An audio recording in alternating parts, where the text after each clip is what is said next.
ওং নমো ভগবতে বাসুদেবায় নমো। ওং নমো ভগবতে বাসুদেবায় নমো। ওং নমো ভগবতে বাসুদেবায় নমো। কৃষ্ণের প্রণাম মন্ত্র।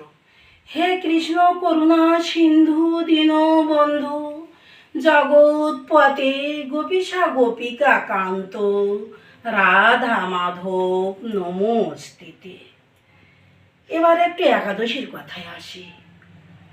আষাঢ় মাসের শয়ন একাদশী থেকে শুরু করে 4 মাসের যোগনিদ্রার পর ভগবান শ্রী বিষ্ণু জাগরিত হতে চলেছে। যেদিন ভগবান শ্রী বিষ্ণু যোগনিদ্রা থেকে জাগেন সেই দিনই উত্থান একাদশীর সূচনা হয়।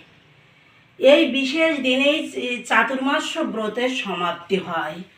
এই একাদশীতে তুলসী রানীর সহিত শ্রী বিষ্ণুর বিবাহ সমাপ্তি হয়। তাই এই একাদশী খুব পবিত্র। এই একাদশীকে তাই দেব উত্থান একাদশীও বলা হয়। এই একাদশীর মহিমা তাৎপর্য যা বললে কোনোদিনই শেষ করা যাবে না।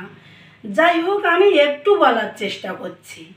এই একাদশী মাত্রেই অনেক নিয়ম থাকে, তবে একাদশীর প্রধান নিয়ম হচ্ছে পঞ্চশস্য বর্জন করতে হয়।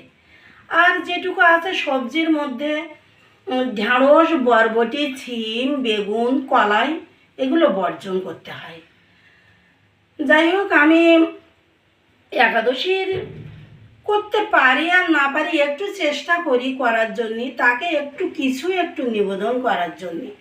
জানি না তার কাছে কতটুকু নিবেদন আমরা করতে পারছি, সে কতটুকু তাকে আমরা তুষ্ট করতে পারছি, তবু চেষ্টা করছি। যাই হোক, হরে কৃষ্ণ, রাধে রাধে।